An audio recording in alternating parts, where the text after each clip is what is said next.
할렐루야, 좋은 아침입니다. 네, 마이크가 안 나오군요. 그냥 해도 되겠죠? 네, 잘 들리시죠? 네, 한번 인사하시죠. 괜찮습니다. 네, 좌우에 있는 분, 앞뒤 있는 보시고 인사합시다. 사랑합니다. 축복합니다.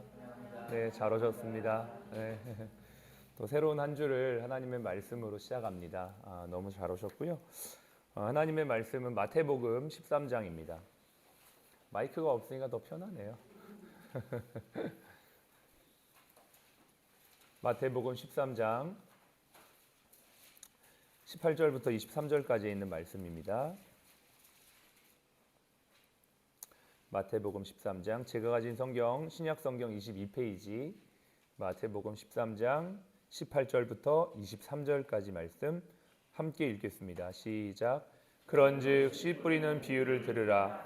아무나 천국 말씀을 듣고 깨닫지 못할 때는 악한 자가 와서 그 마음에 뿌려진 것을 빼앗나니, 이는 곧 길가에 뿌려진 자요 돌밭에 뿌려졌다는 것은 말씀을 듣고 즉시 기쁨으로 받되 그 속에 뿌리가 없어 잠시 견디다가 말씀으로 말미암아 환난이나 박해가 일어날 때에는 곧 넘어지는 자요 가시떨기에 뿌려졌다는 것은 말씀을 들으나 세상의 염려와 재물의 유혹에 말씀이 막혀 결실하지 못하는 자요 좋은 땅에 뿌려졌다는 것은 말씀을 듣고 깨닫는 자니 결실하여 어떤 것은 100배, 어떤 것은 60배, 어떤 것은 30배가 되느니라 하시더라. 아멘. 네, 오늘은 좋은 밭이란 제목의 말씀 나누겠습니다. 너무 잘 아시는 비유죠? 네 가지의 밭의 비유입니다. 이 밭은 사람들의 마음밭을 상징하고 있죠. 그리고 씨는 하나님의 말씀입니다. 첫 번째 밭이 나오는데요. 길가와 같은 마음밭이다 라고 말합니다. 19절을 볼까요? 19절에 길가와 같은 마음밭의 특징이 어떤 마음밭이냐면 천국의 복음을 듣지만 깨닫지 못한다 라고 말씀하고 있죠. 씨로 따지면 길가에 씨가 떨어졌는데 그 씨가 땅속에 들어가지 못한 채로 그대로 남아있는 겁니다. 그러니까 흙이 씨를 받지 못한 상태이죠. 그러다 보니까 새가 와서 그 씨를 쪼아먹게 됩니다. 이런 마음밭의 상태를 우리는 이제 완악한 마음밭의 상태다라고도 이해할 수 있겠습니다. 완악한 마음밭의 상태가 어떤 거냐면 밭이 우리 마음을 비유하자면 이 밭에 씨가 말씀이 심겨지지 않는 거죠. 내가 여전히 내 삶의 주인이 되어 있고 그러므로 말미암아 하나님의 말씀이 내 안에 아예 들어와 역사할 수 없는 상태를 말합니다. 로마서 1장에 보면 이렇게 표현하고 있습니다. 저희가 마음에 하나님 두기를 싫어하며 그래서 나타나는 여러 가지 종류의 형태의 죄들이 나오게 되죠. 그것이 바로 이제 완악한 마음밭의 상태입니다. 우리 마음밭에 하나님을 두기 싫어하기 때문에 그 말씀의 씨가 우리 안에 들어올 수도 없고 그것이 우리 안에 열매 맺을 수도 없는 상태가 바로 첫 번째 길가와 같은 마음밭이다라는 것이죠. 아마 여기 계신 분들 가운데는 아마 이런 마음밭의 상태는 없는 줄로 압니다.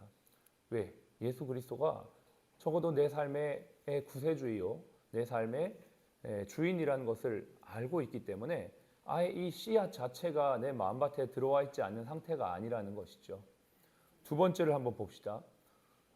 두 번째는 흙이 있긴 있습니다. 그러나 그 흙이 어때요? 얕다라고 표현하고 있죠. 그래서 말씀도 쉽게 받아들입니다. 그리고 그것이 열매도 맺어요. 싹도 틉니다. 근데 곧 핍박과 환란이 올 때 그것이 금방 받아진 것만큼 금방 또 없어져 버리는 것이죠. 이거 바로 얄팍한 마음의 상태입니다. 오늘 찬양을 불렀습니다.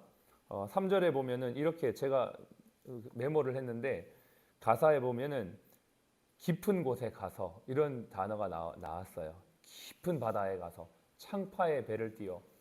하나님께서 우리에게 원하시는 마음밭이 어떤 걸까? 얕은 것이 아니고 깊은 것이죠. 우리의 삶에 어떤 고난이 옵니다. 문제가 옵니다. 여러 가지 어려움이 옵니다. 근데 얕은 흙으로는 그것을 다 감당할 수가 없어요. 금방 그것을 말씀을 기쁨으로 받지만 금세 또 고난 가운데 넘어져 버리는 그러한 상태가 바로 이 얕은 밭의 상태인 것이죠. 세 번째가 뭡니까?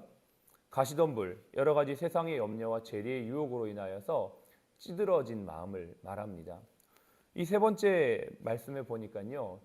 이건 역시도 결실하지 못한다라고 말하고 있어요.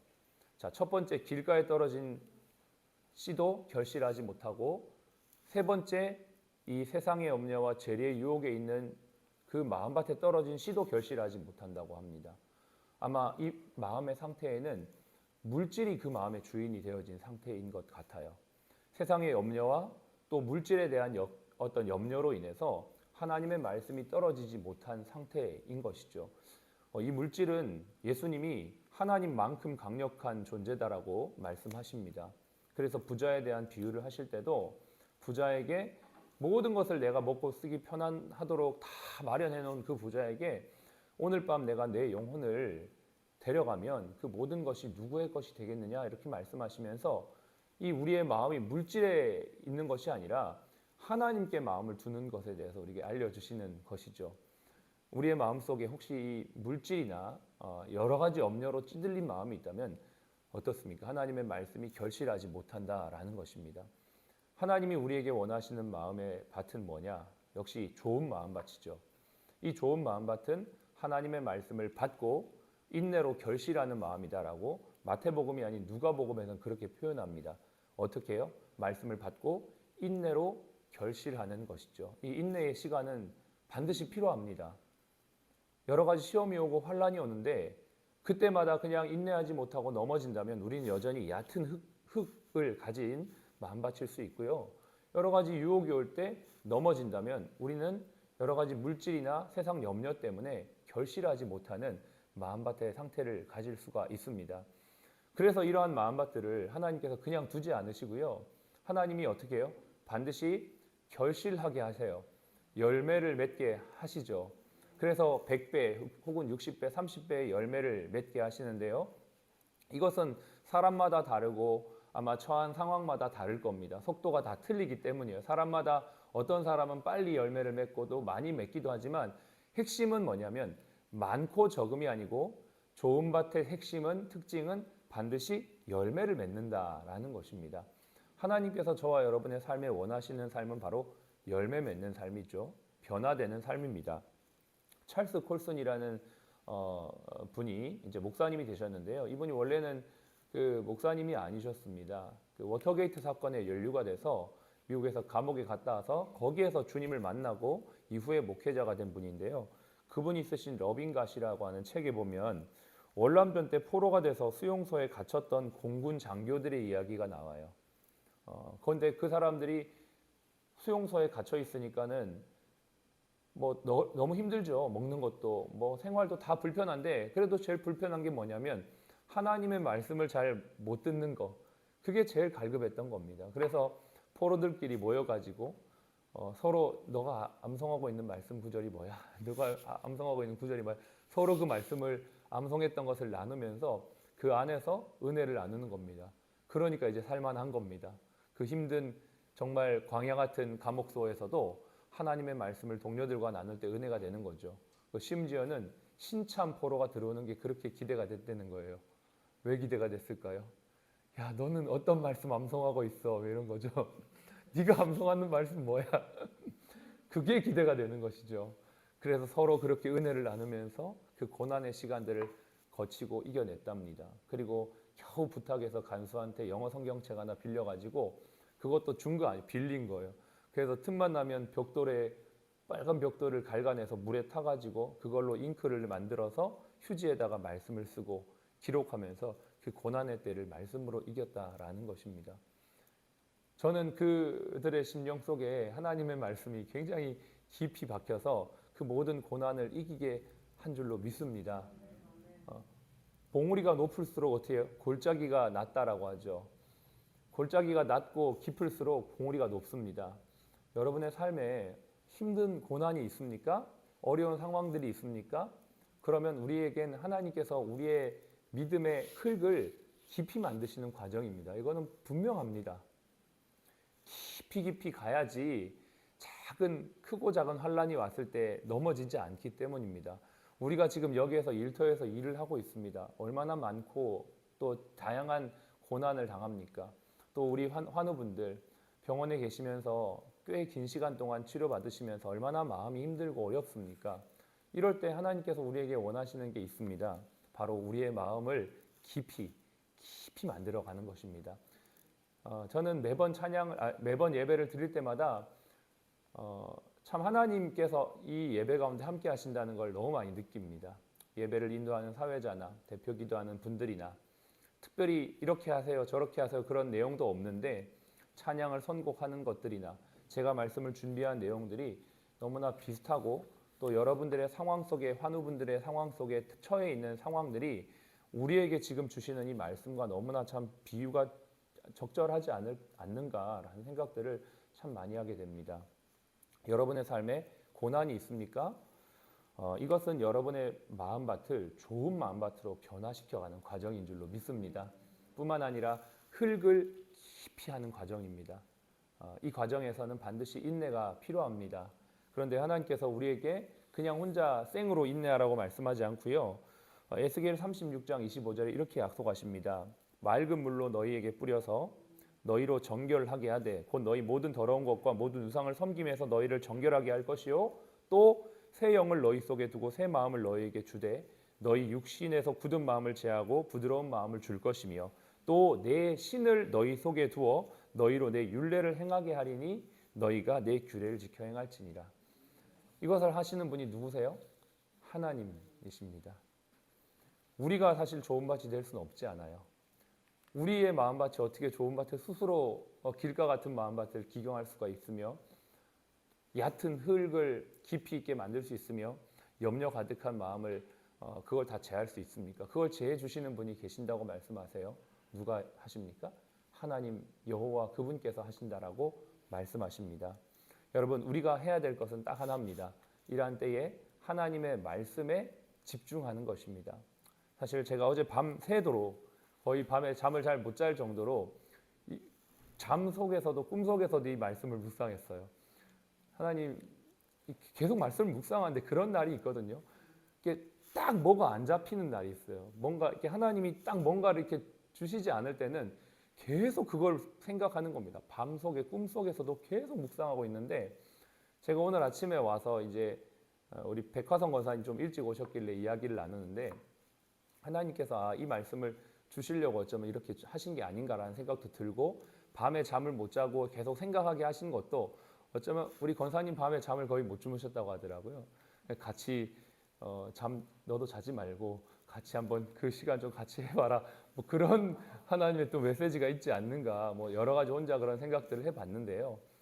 이것이 뭐 우리 백 권사님에게만 해당하는 말씀이겠습니까? 우리 모두에게 주시는 하나님의 말씀인 줄로 압니다. 여러분의 마음의 밭에 흙의 깊이가 더 깊어지기를 바라고요. 저와 여러분들이 하나님께서 인내하게 하셔서 결국 아버지의 그 아름다운 열매를 맺게 하시는 그 삶으로 우리를 이끌어 가실 것입니다. 시편 119편에 71절에 이렇게 말합니다.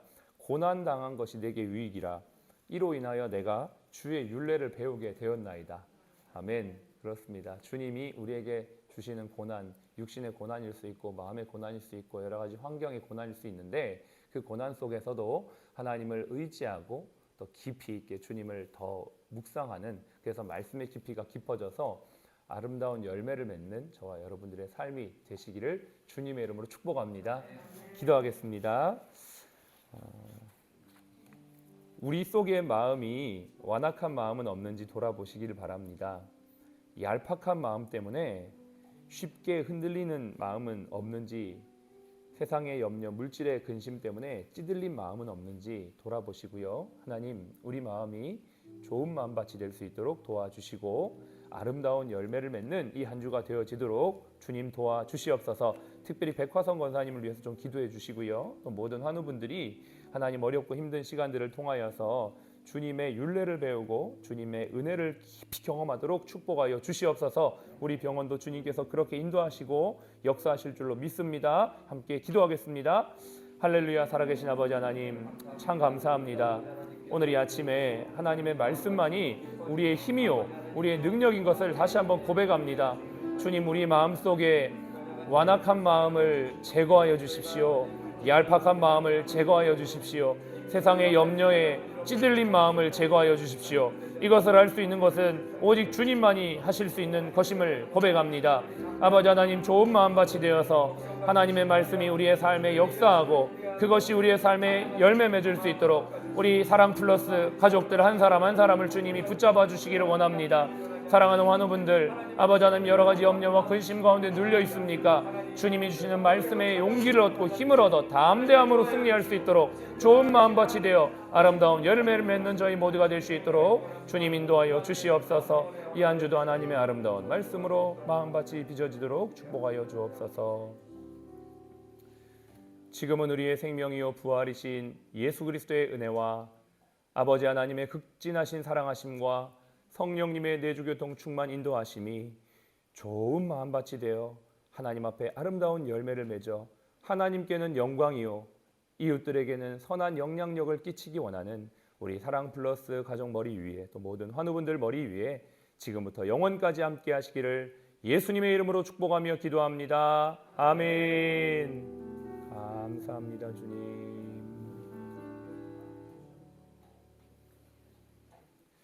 할렐루야. 우리 구호하고 힘차게 구호하고 하루 시작하겠습니다. 주 말씀, 그러면 내 길 빛, 주 말씀 내 발등, 이렇게 하시면 됩니다. 주 말씀, 주 말씀, 할렐루야. 아멘.